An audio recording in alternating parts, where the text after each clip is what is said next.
நான் எலெக்ஷன்ல ஜெயிச்சிட்டேம்மா. ஆனா இந்த வெற்றிய என்னால சந்தோஷமா கொண்டாட முடியல. அம்மாவோட வெறுப்புக்கு ஆளாயிட்டோமேன்னு மனசுக்கு ரொம்ப வருத்தமா இருக்கு. மித்ராவை பத்தின உண்மை தெரிய வரும்போது எல்லாம் சரியாயிடும்னு மாமா சொல்லிருக்காரு. இருந்தாலும் என் மனசுக்கு கேட்கலம்மா.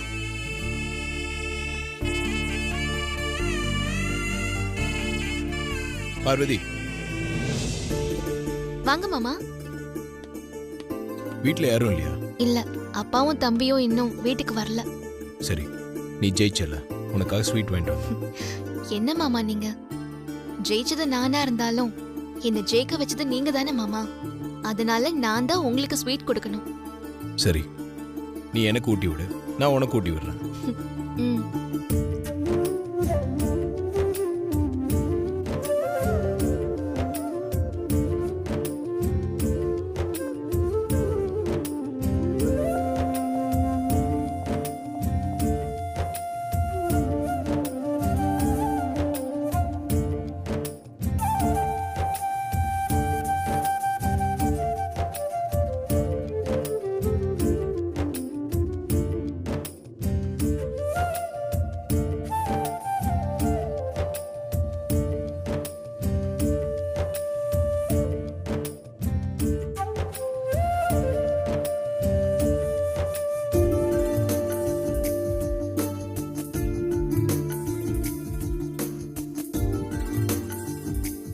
நான் இன்னைக்கு ரொம்ப சந்தோஷமா இருக்கேன்.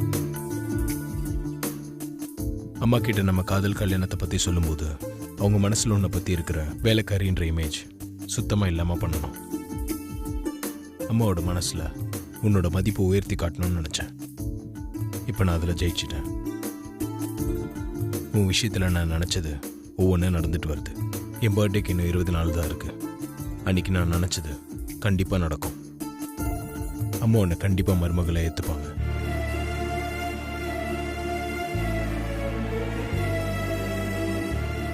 நான் எவ்வளவு சந்தோஷமான விஷயம் சொல்லிட்டு இருக்கேன். உன் முகத்துல சந்தோஷத்தை காணுமே, என்னாச்சு? பயமா இருக்கு மாமா. தேர்தல்ல நின்னு அம்மாவோட வெறுப்புக்கு ஆளாயிட்டேன். இந்த சூழ்நிலையில அம்மா எப்படி என்ன மருமகளா ஏத்துப்பாங்க? நான் தான் சொல்றேன்ல, அதுக்கப்புறம் உம்முன்னு இருந்தா என்ன அர்த்தம்? நான் உன்னோட வெற்றியை கொண்டாடணும்னு வந்திருக்கேன். சந்தோஷமா சிரியேன். இதுக்கு நீ சிரிக்காமலே இருந்திருக்கலாம். இது உன்னோட வழக்கமான சிரிப்பே இல்லை. நல்லா சிரி. உன் முகத்துல எதுவும் உனக்கு குறையுது. இருவரேன்.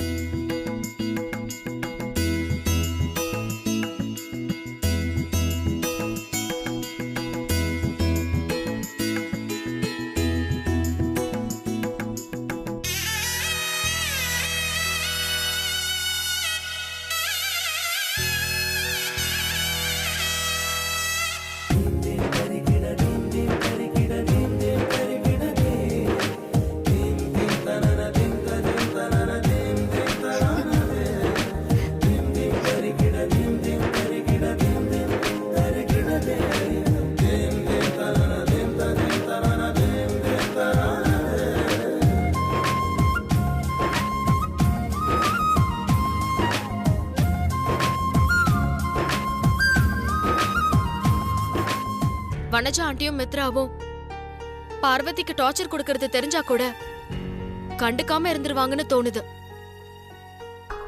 ஆண்டியோட மாரல் சப்போர்ட் இல்லனா பார்வதி பெரிய சவால்களை சமாளிக்க வேண்டியதா இருக்கும். அதெல்லாம் நினைக்கும் போது எனக்கு ரொம்ப கவலையா இருக்கு. நீ சொல்றதெல்லாம் சரிதான் ஐசு. இதெல்லாம் ப்ரோ யோசிக்காமையா இருந்திருப்பாரு. ப்ரோவோட முக்கிய நோக்கமே பார்வதி அண்ணி பத்தின அம்மா மனசுல இருக்கிற வேலைக்காரிங்கிற இமேஜ இல்லாம பண்ணணுங்கிறது தான். நீ சொல்ற மாதிரியே பார்வதி அன்னிக்கு நிறைய சவால்கள்லாம் வரலாம். அம்மாவோட வெறுப்புக்கு கூட ஆளாகலாம். அப்பெல்லாம் நான், நீ, ப்ரோ, அப்பா எல்லாருமே பார்வதி அன்னிக்கு சப்போர்ட்டா நிப்போம். என்ன நான் சொல்றது?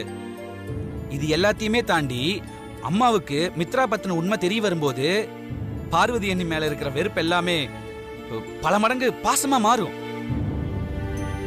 அம்மாவோட கேரக்டரே அதுதான் ஐசு. ஒருத்தரை வெறுக்க ஆரம்பிச்சிட்டாங்கன்னா எக்ஸ்ட்ரீமா வெறுக்க ஆரம்பிப்பாங்க.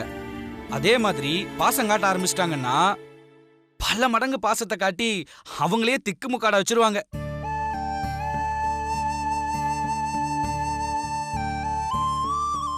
அம்மா பார்வதி அண்ணி மேல அப்படி பல மடங்கு பாசத்தை காட்டும்போது அவங்க வேலைக்காரி இமேஜ்லயே இருந்தா அது பார்வதி அண்ணி மேல வெறும் கரிசனமா மட்டும்தான் இருக்கும்.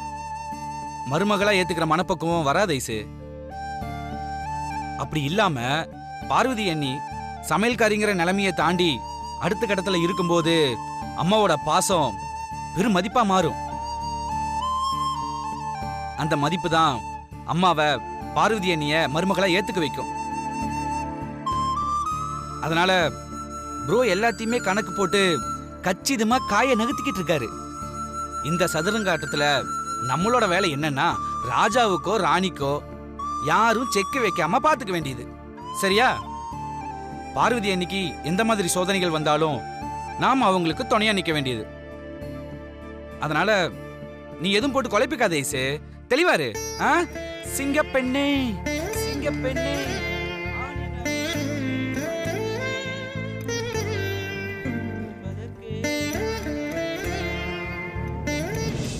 வேண்டா கணேசா, சொல்றத கேளு. நீ பேசாம வேடிக்கை மட்டும் பாருக்கா. அப்பா என்கிட்ட பந்தயம் போட்டார்ல, இப்ப என்ன சொல்றாருன்னு பாக்கலாம். நான் ஜெயிச்சது அப்பாக்கு நிச்சயம் சந்தோஷமா இருக்காது. இதுல நீ பந்தயத்தை பத்தி பேசினா அப்பா நிச்சயமா கோவப்படுவாரு. அப்பாவை எதுக்கு தேவையில்லாம கோவப்படுத்துற? விடு. மாமாவோட ஜோடியா நின்னு நான் சொன்ன மாதிரி ஃபேமிலி போட்டோ எடுக்க உனக்கு ஆசை இருக்கா இல்லையாக்கா? என்னடா கணேசா இப்படி கேட்டுட்ட? மாமாவோட ஜோடியா நின்னு போட்டோ எடுக்க எனக்கும் ஆசையா தான் இருக்கு. அப்ப நீ என்ன தடுக்காத, பேசாம வேடிக்கை மட்டும் பாரு.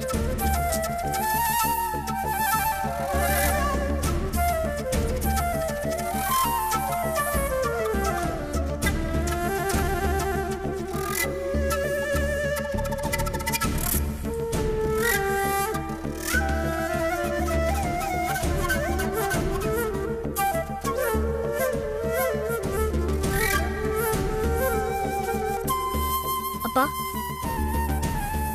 என்னடா? உங்களுக்காக தான்ப்பா வெயிட்டிங்.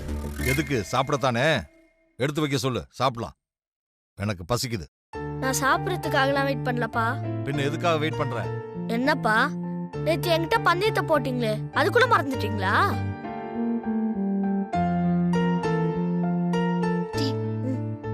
சரிப்பா, நானே ஞாபகப்படுத்துறேன். அக்கா எலெக்ஷன்ல ஜெயிச்சிட்டா நான் நீங்க அக்கா மாமா எல்லாரும் ஒன்னா ஃபேமிலி போட்டோ எடுத்துக்கணும்னு பந்தயம் கட்டினதுக்கு சம்மந்தம் கூட சொன்னீங்களேப்பா. ஃபேமிலி போட்டோ அப்ப பாடிக்கலாம். இப்ப ஃபேமிலி போட்டோவுக்கு என்ன அவசரம்? அப்புறம் பார்க்கலாம். அப்பா, பந்தயம் கட்டிட்டு நான் சின்ன பையனு என்னை எப்படிலாம் ஏமாத்த கூடாதுப்பா. சொன்னபடி நடந்துக்கணும். அதுதான் பெரிய மனுஷனுக்கு அழகு. டேய், நானே உங்க அக்கா தேர்தல்ல ஜெயிச்சதை நினைச்சு அம்மா கோபத்துல இருக்காங்களே, அவங்கள எப்படி சமாதானப்படுத்துறதுன்னு தெரியாம முழிச்சுக்கிட்டு இருக்கேன். இதுல உனக்கு ஃபேமிலி போட்டோ வேற கேக்குதா? போட, போய் சாப்பாடு வைக்க சொல்லு, சாப்பிடலாம். அப்பா, பெரிய மனுஷன்னா பேச்செல்லாம் மாறக்கூடாது. சொன்ன வார்த்தையை காப்பாத்தணும். அதுவும் பந்தயம் கட்டிருக்கீங்க. போட்டோ அப்ப பாடுக்கலாம், அது முதல்ல சொல்லுங்க. டேய், நீ ரொம்ப ஓவரா பேசிக்கிட்டு இருக்க. இதுக்கு தான் சின்ன பசங்க கிட்ட எல்லாம் பந்தயம் கட்டக்கூடாதுன்னு. போட, போய் வேலையை பாரு. அப்பா, இதெல்லாம் கொஞ்சம் கூட நல்லாவே இல்லப்பா. சும்மா பெரிய மனுஷன் மாதிரி பேசிக்கிட்டு இருக்காதடா. இப்பெல்லாம் போட்டோ எடுக்க முடியாது. எல்லாம் கொஞ்ச நாள் போகட்டும்.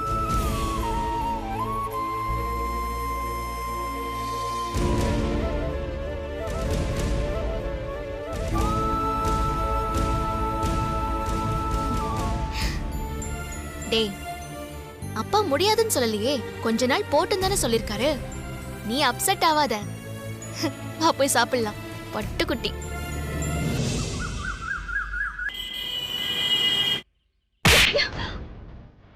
அப்படி போடு நல்லா.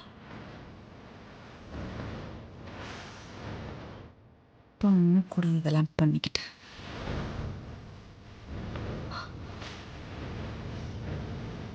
கண்ணுக்கு தெரிஞ்ச வெற்றி கையை விட்டு போனதுக்கு காரணம் நீதான். நான் என்ன பண்ண? நீதான் மித்ரா. வாயை வச்சுட்டு சும்மா இல்லாம அந்த சமையல்காரியை தேடி போய் வம்பிழுத்திருக்க. பத்தாததுக்கு ஒர்க்கர்ஸ வேற பழி வாங்குவேன்னு சொல்லியிருக்க. இதெல்லாம் தேவையா?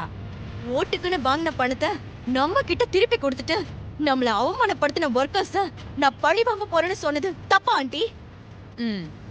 எலெக்ஷன் சமயத்துல நாம பண்ற ஒவ்வொரு மூவும் நமக்கு விழுற ஓட்ட தீர்மானிக்கும்னு நான் எச்சரிக்கை பண்ணி இருந்தோம். நீ கொஞ்சம் கூட யோசிக்காம பதவிக்கு வந்ததும் அவளை பழி வாங்குவேன்னு பேசினது தப்புதான் மித்ரா. உன்னை அகிலாண்டேஸ்வரோட கம்பெனிக்கு குட்வில் அம்பாஸ்டர் ஆக்கி அகிலாண்டேஸ்வரோட பிசினஸ் சாம்ராஜ்யத்தை ஆட்டி படைக்கலான்னு பிளான் பண்ண. உன்னால எல்லாம் போச்சு. எலெக்ஷன்ல உன்னை தோக்கடிச்சு காட்டுறேன். அந்த பிளாக்மெயிலர் என்கிட்ட சவால் விட்டான். அந்த சவால்ல அவன் ஜெயிச்சு காட்டிட்டான். நந்தினி, ஜெயிச்சது பிளாக்மெயிலர் இல்ல, ஆதிதான் ஜெயிச்சிருக்கான். இல்ல ஆண்டி, பிளாக்மெயிலருக்கும் ஆதிக்கும் எந்த சம்மந்தமும் கிடையாது. என்ன சொல்ற மித்ரா? எதை வச்சு நீ இப்படி சொல்ற? பிளாக்மெயிலர் எனக்கு கால் பண்ணி உன் அக்கா நந்தினி கிட்ட சவால் விட்ட மாதிரி உன்னை எலெக்ஷன்ல தோக்கடிச்சிட்டேன்னு என்கிட்ட சொன்னா. அதுக்கு நான் நீ ஒண்ணு என்ன தோக்கடிக்கல, ஆதிதான் ஒர்க்கர்ஸ் எல்லாருக்கும் வாட்ஸ்அப்ல வீடியோ அனுப்பி என்ன ஜெயிக்க விடாம பண்ணிட்டான்னு சொன்ன. அதுக்கு அவன் ஆதிக்கும் இதுக்கும் எந்த சம்பந்தமும் இல்ல, இந்த மாதிரி வேலையெல்லாம் ஆதி பார்க்க மாட்டாரு, ஒர்க்கர்ஸ் எல்லாருக்கும் வீடியோ அனுப்புனது நான் தானு சொன்னா. அதனால ஆதிக்கும் பிளாக்மெயிலருக்கும் எந்த சம்பந்தமும் இல்லைன்னு நினைக்கிறேன். அவன் உன்னை நல்லாவே குழப்பி விட்டுருக்கான் மித்ரா. எனக்கு என்னவோ இது கூட ஆதியோட வேலையா தான் இருக்கும்னு நினைக்கிறேன். என்ன ஆண்டி சொல்றீங்க? ஆதி மேல எந்த சந்தேகமும் வந்துடக்கூடாதுங்கிறதுக்காகவும் அவன் மேல இருக்கிற கவனத்தை திசை திருப்பறதுக்காகவும் ஆதிதான் பிளாக்மெயிலரை விட்டு இப்படி சொல்ல வச்சிருக்கான்.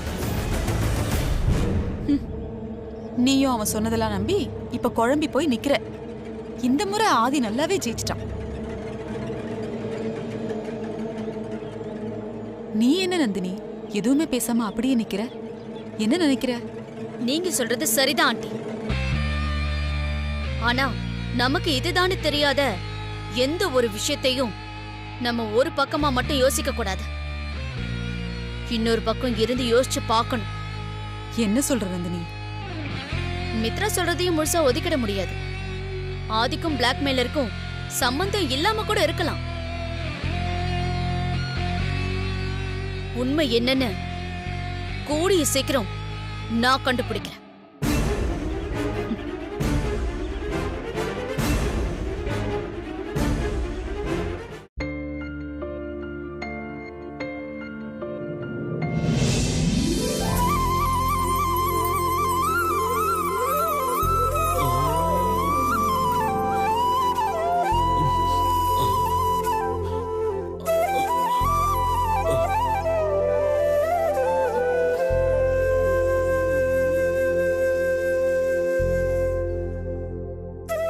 அடேங்கப்பா, கடல் மாதிரி வீடு இருக்குன்னு கேள்விப்பட்டிருக்கேன். ஆனா இப்பதான் நான் முதல்ல பாக்குறேன். இந்த மாதிரி வீட்டை நான் சினிமாவில் தானே பார்த்திருக்கேன். வனஜா,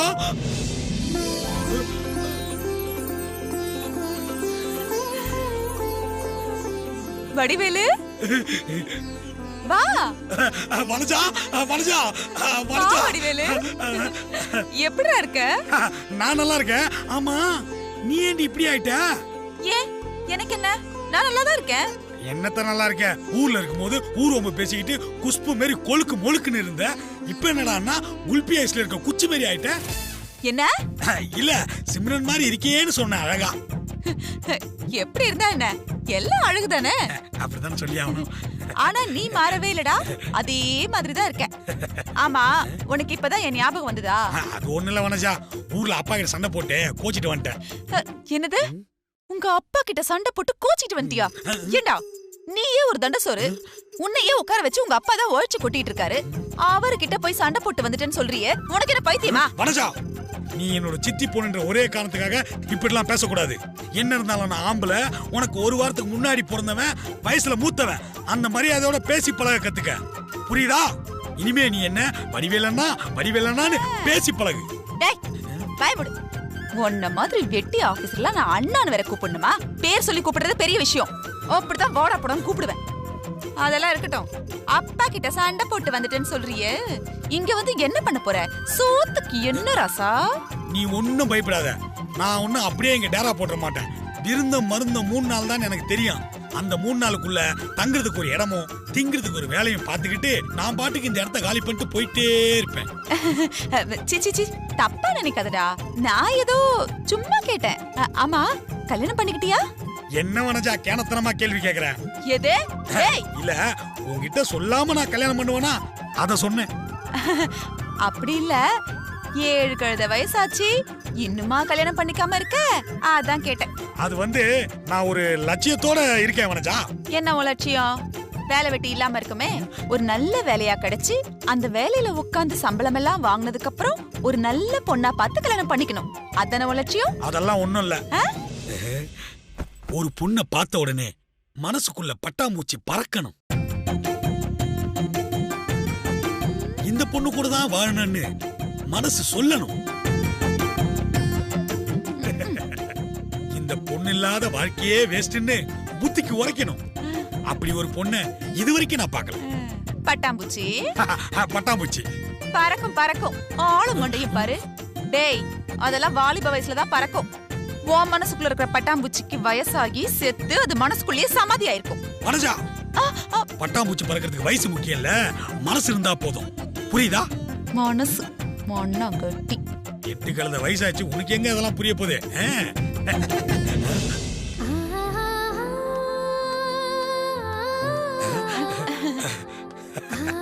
டேய் அருணே, நீ அருண் தானே? யாரா இவன் கரடிக்கு கலரிங் பண்ண மாதிரி? என்னடா யோசிக்கிறேன்?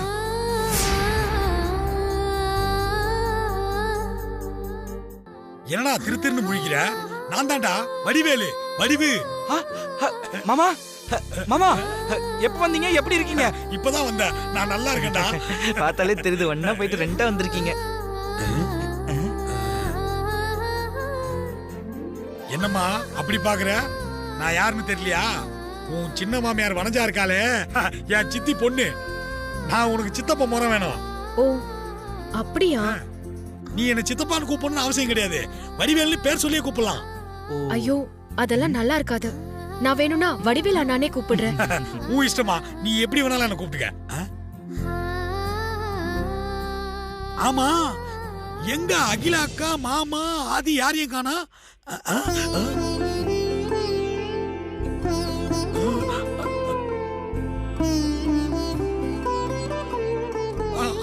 அகிலாக்கா, அகிலாக்கா, அகிலாக்கா, அகிலாக்கா, எப்படி இருக்கீங்கக்கா? நல்லா இருக்கீங்களா? நான் ஒருத்தன் உங்களை போய் நல்லா இருக்கீங்களான்னு கேக்குறேன் பாருங்க. உங்க நல்ல மனசுக்கு நீங்க எப்பவுமே நல்லா இருப்பீங்கக்கா. எப்படி இருக்கே வடிவேலு? ஊர்ல அப்பா அம்மா எல்லாம் நல்லா இருக்காங்களா?